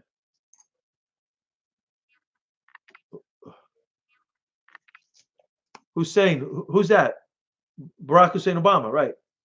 It's close, Randy. I'm not saying it's true. I don't know. And then when you look at the other stuff, what Osama bin Laden, was he killed? Was he, what they did to the Navy Team SEAL 6? That's a big thing, man. They were murdered. Then you got this thing going on. And this is like a soap. Look at this. Look at this. Two freaks. Look at this. Two freaks. Freak one, freak two. Two freaks. Could you imagine? I said it the last time I was on the air. Sleepy Joe is in one of his, he doesn't know where he is. And he starts touchy-feely with Michelle, right? Yeah, that's who he wants. That's what they want. And he does touchy-feely with Michelle. He goes, oh my God, I forgot. Could you imagine? There are no words. There are just no words. Could you imagine? Sleepy Joe, he's touchy-feely. You think it's Kamala Harris? I don't think so. If anybody, you can see them in the bedroom. Oh my God. Two freaks, right? Jack.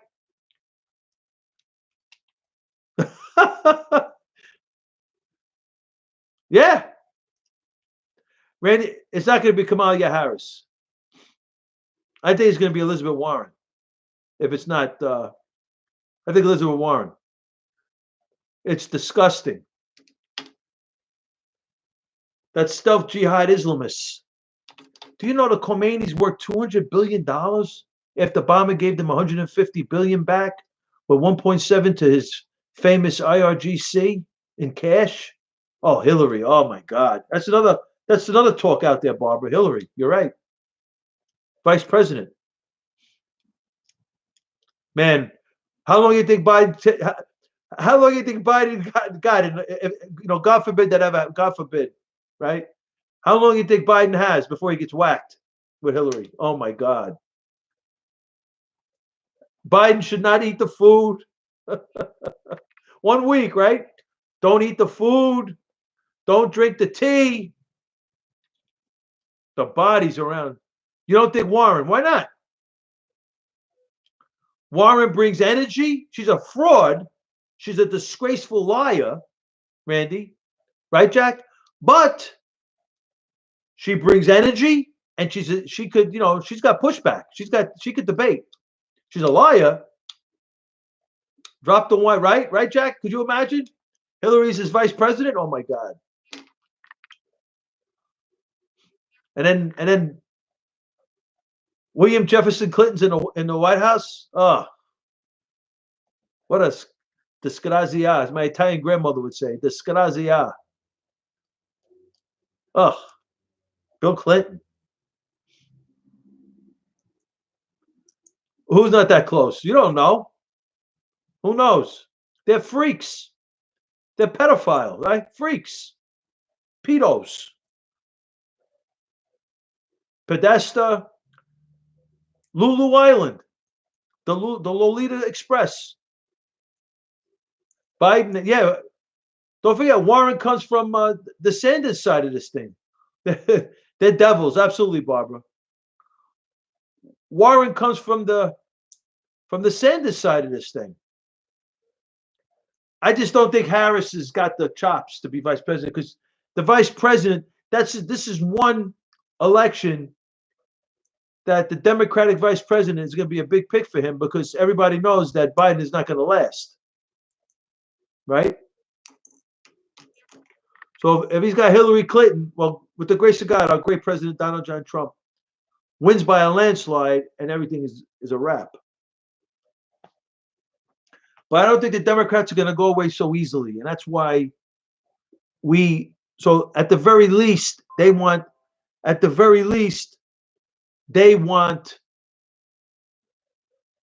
no. But the point is, right, the top of the ticket wins. I don't think so, Jack. Trump is ahead.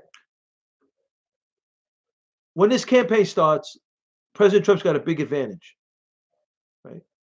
Forget the money that he has. So, but Biden needs life. Biden's sleeping. According to our great president, Joe Biden is sleeping. Warren wakes him up. Warren's got pushback. She's an attack dog. They need energy. They got nothing going on. Trump's ahead on the money. Trump's got an infrastructure. Trump's got a ground game he didn't have in 16. Trump's got he's got data he never had in 16. He's got algorithms. He's got a social media on steroids. Trump has got a freaking howitzer. Right? Brian Barry's winning. Come on, Randy, right? The top of the ticket wins. You think the majority of the Democrats go to the poll saying they're gonna vote for the vice president? No. That's one thing of all traditional axioms in presidential elections that'll never go away. Top of the ticket wins. Trump is a rock star. He's a savage. Trump is a savage, man. He's a savage. Come on. You see what he does to those reporters? Those reporters make me sick what they do to him. I like it better when Trump next. I can't stand when our great president tries to defend. Forget these people. Tries to defend himself with these people. Forget these people. He's the president of the United States. The president of the United States. They show him no respect whatsoever. Oh, Trump will eat Biden's lunch in the debate. That's why. How many debates are they going to have? How many debates are they going to have? If they have one, I'll be shocked. That's why I'm so worried. They keep the states on lockdown. How long are they going to be locked down? August, September? Someone talking about next year,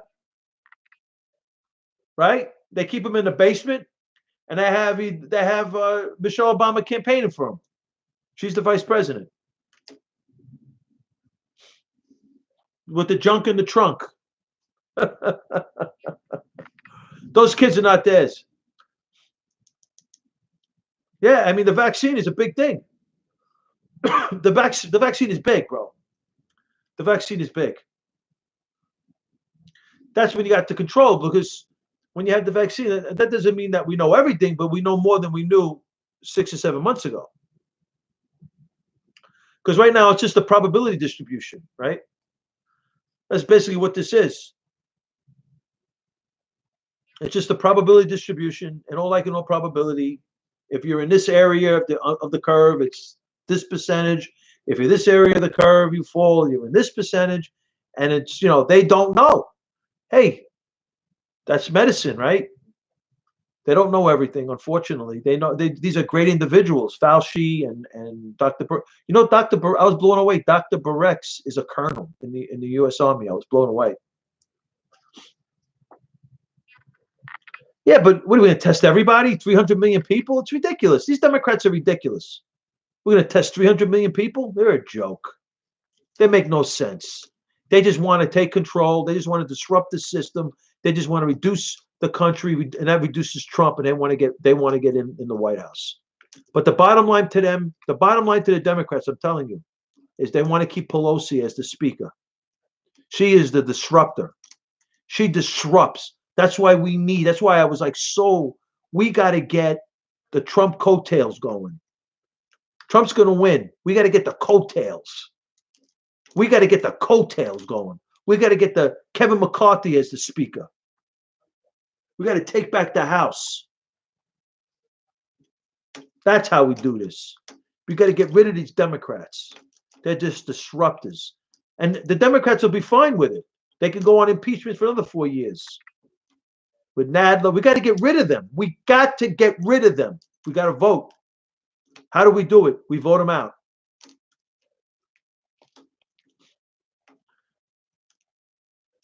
I dreamt it again. Trump wins.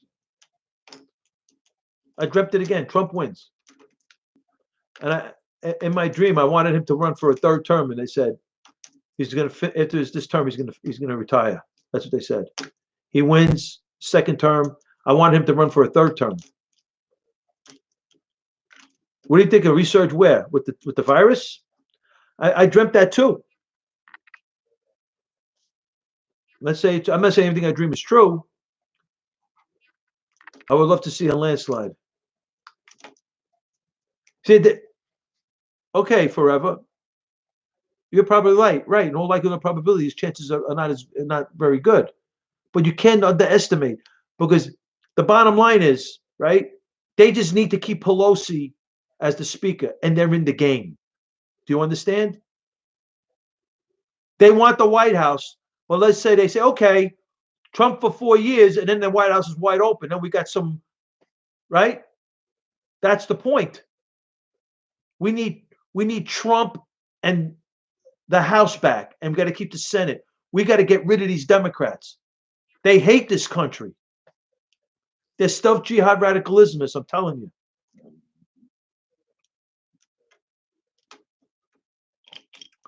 We gotta win the House. We gotta get rid of Pelosi.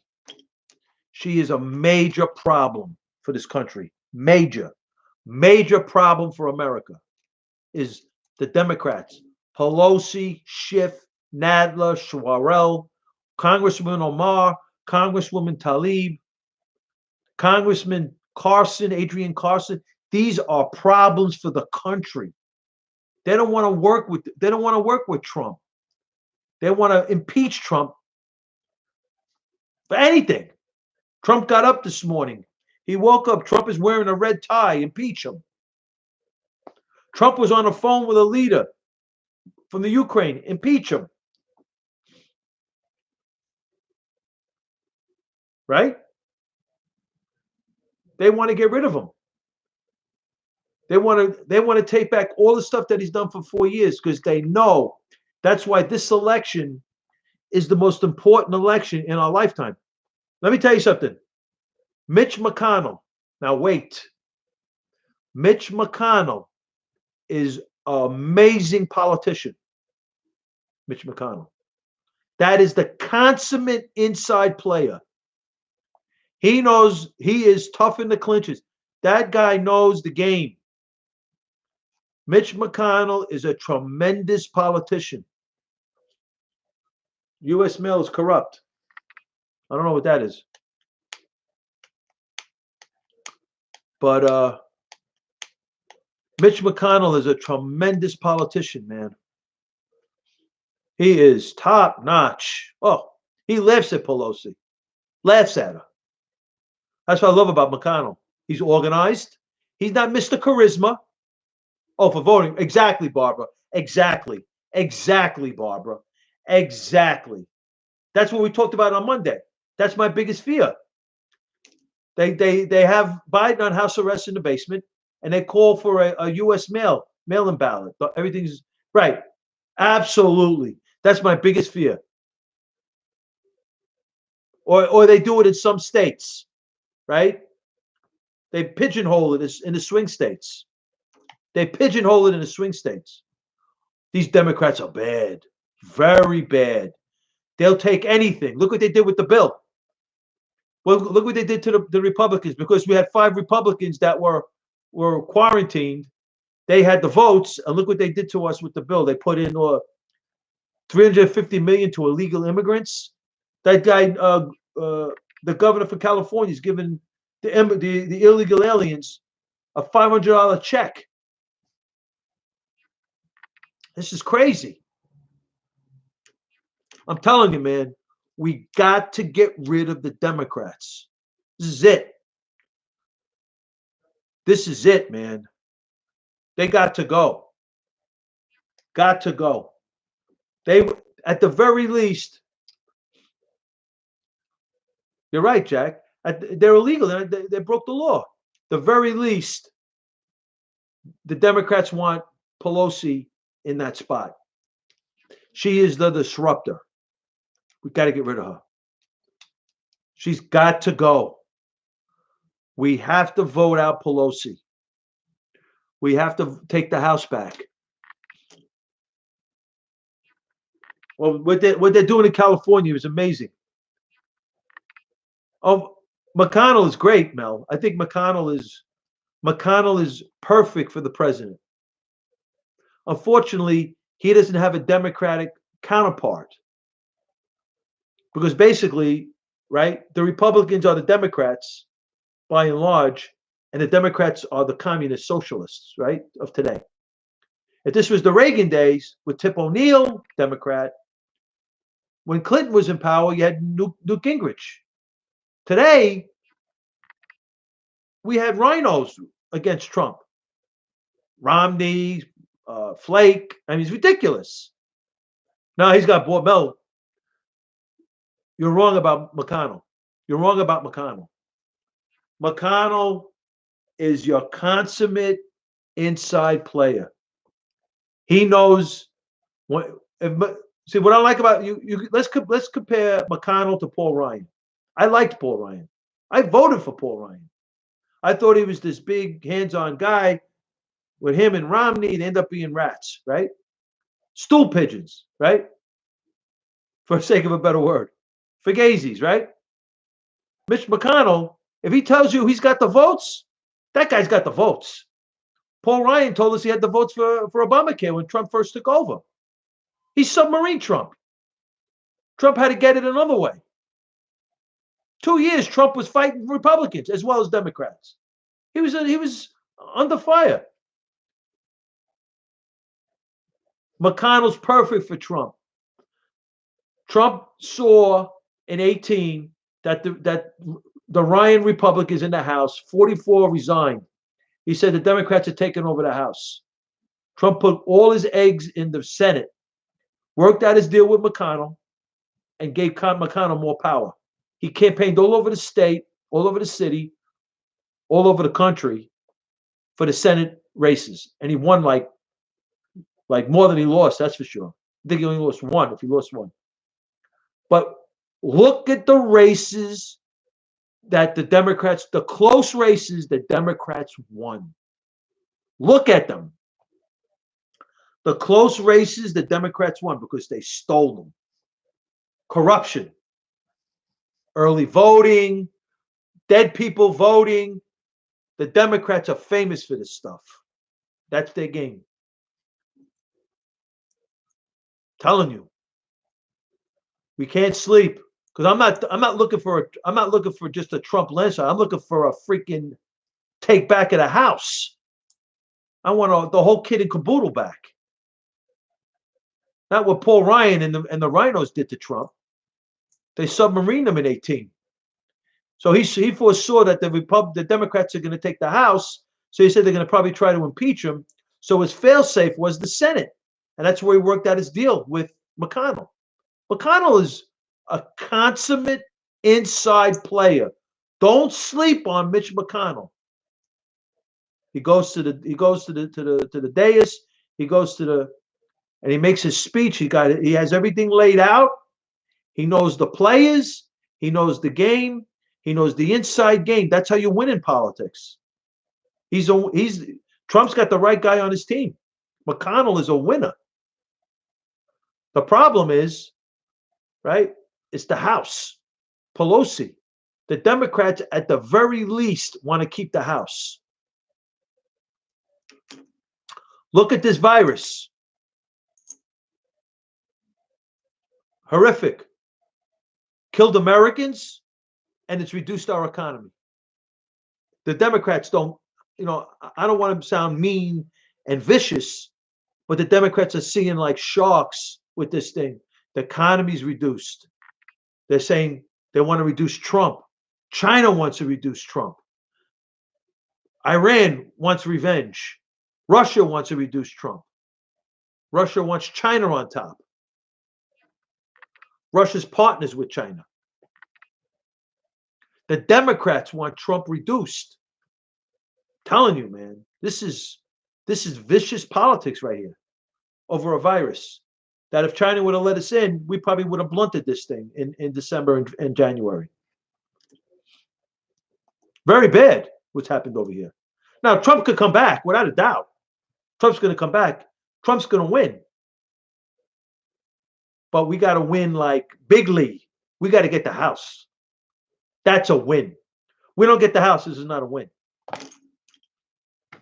Trump's got another 4 years of Pelosi. True. Trump's got to get the House. We don't win the House, we don't win. We got to get rid of the Democrats. This was bad what happened with this virus. Very bad. And it shows you. I mean, think about it. President Trump, our great president, was going on negotiating the G7, all these big conferences, negotiating these big deals, and John Kerry is going and meeting with Iran. I mean, think about think about all the things that were against our duly elected president, Donald John Trump. He go and meet with these politicians, meet with these world leaders, and you got guys like John Kerry, Hillary Rodham Clinton. It's terrible, Barbara. Now, I hate to be so cynical. I mean, I don't have incontrovertible truth, but it's creepy how close it's like this. It's like this. This is creepy. How much he looks like Obama. It's creepy how much Osama bin Laden looks like Obama. It's creepy. The CIA could do this. Little plastic surgery. This is their game. Deception. That's counterintelligence. Deception.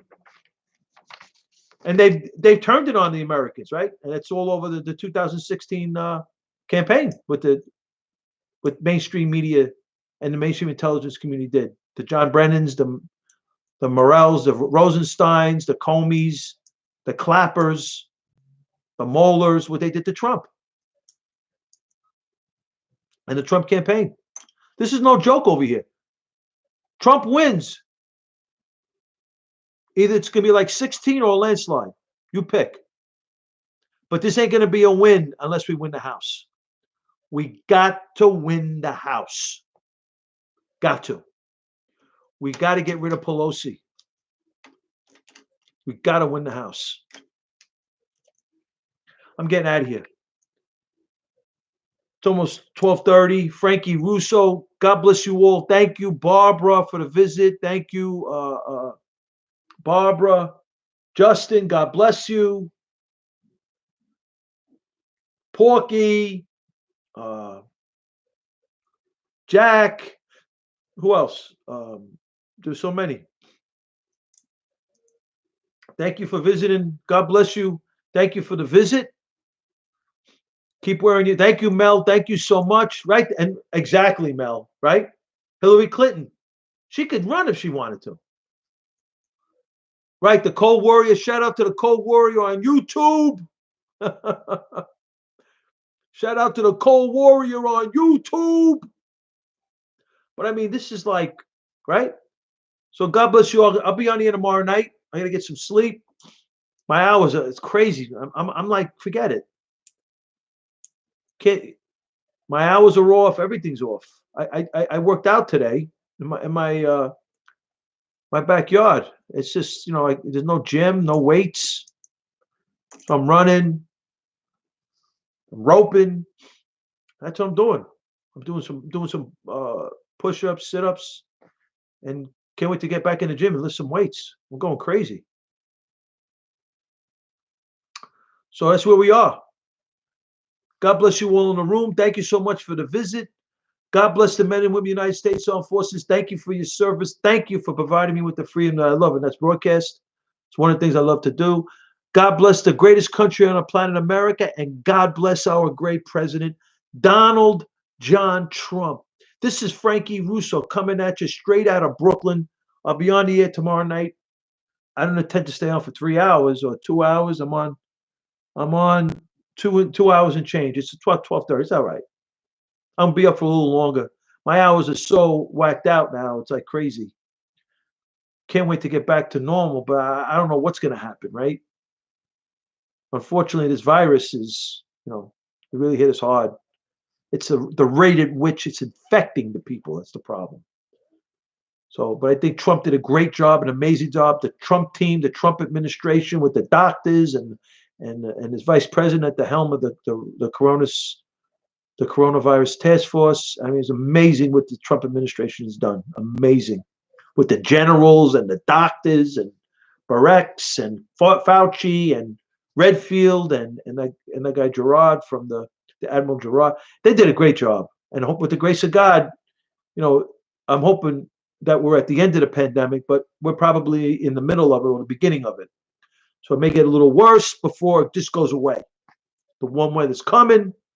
Can't wait till it gets warm so this thing will go away. I hope. It's Frankie Russo.